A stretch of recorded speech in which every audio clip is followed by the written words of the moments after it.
Bonjour les enfants, j'espère que vous avez passé des bonnes vacances. On se retrouve aujourd'hui pour des mathématiques.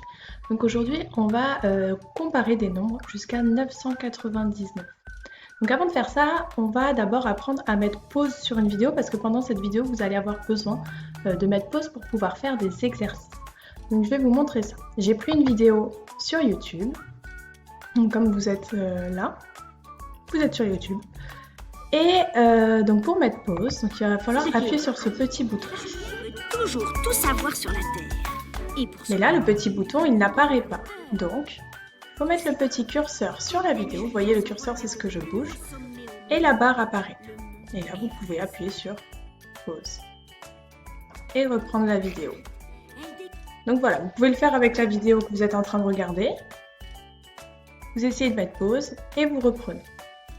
Donc comme je l'ai dit tout à l'heure, nous allons apprendre à comparer les nombres jusqu'à 999. Donc on l'a déjà fait en classe avec les nombres jusqu'à 99, c'est la même chose. Pour commencer, tu vas devoir compter le nombre de cubes de Léo et le nombre de cubes de Tom et les écrire soit sur une feuille, soit sur une ardoise. Tu peux mettre pause pour pouvoir les compter.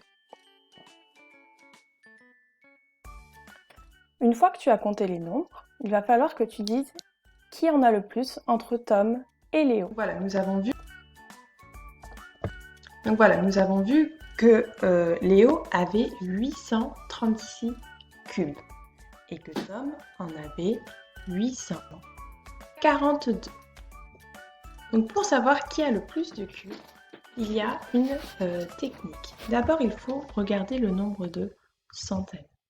Ici, Léo a 8 centaines et Tom a 8 centaines également. Ils ont autant de centaines. Maintenant, nous allons regarder les dizaines. Ici, Léo a 3 dizaines et Tom a 4 dizaines. Donc, qui a le plus de dizaines? C'est Tom. Tom a une dizaine de plus que Léo. Nous pouvons donc dire que Tom a plus de cubes que Léo, peu importe le nombre d'unités. Ici, vous vous souvenez du petit crocodile. Le crocodile mange toujours le plus grand nombre, donc le crocodile est tourné vers Léo. 842 est plus grand que 836.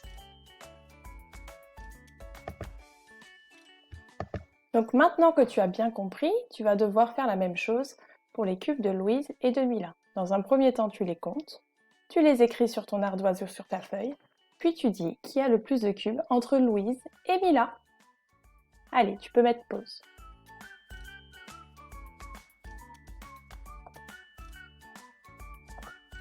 Donc ici, vous voyez le nombre de cubes de Louise en rouge et le nombre de cubes de Mila en vert.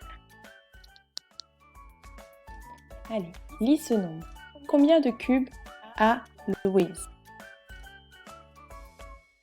Louise a 548 cubes.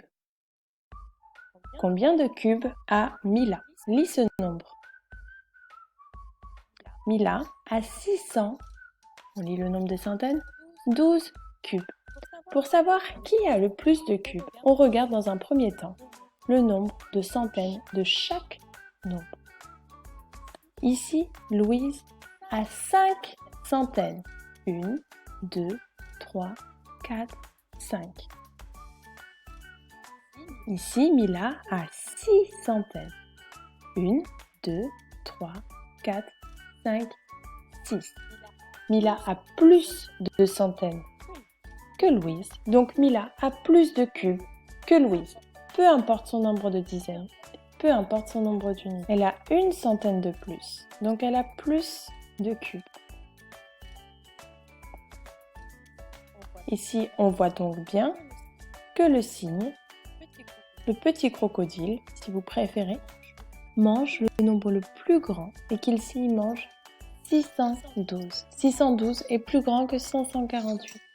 548 est plus petit que 612. Donc pour conclure, pour comparer deux nombres, il faut dans un premier temps comparer le nombre des centaines. Il faut regarder le nombre des centaines le plus grand. Celui qui a le plus de centaines, c'est donc le nombre le plus grand. Mais si il y a autant de centaines dans les deux nombres, il faut regarder le nombre des dizaines. On fait la même chose, on regarde le nombre des dizaines. Celui qui est plus grand, celui qui a le plus de dizaines est le plus grand nombre. Mais s'il y a autant de dizaines dans les deux nombres, on regarde les nombres des unités. Et là, on fait la même chose, celui qui a le plus d'unités est le plus grand nombre. Donc maintenant, c'est à ton tour de t'entraîner. Tu vas écrire ces nombres sur ta feuille ou sur ton ardoise et tu vas mettre le bon signe entre chaque nombre.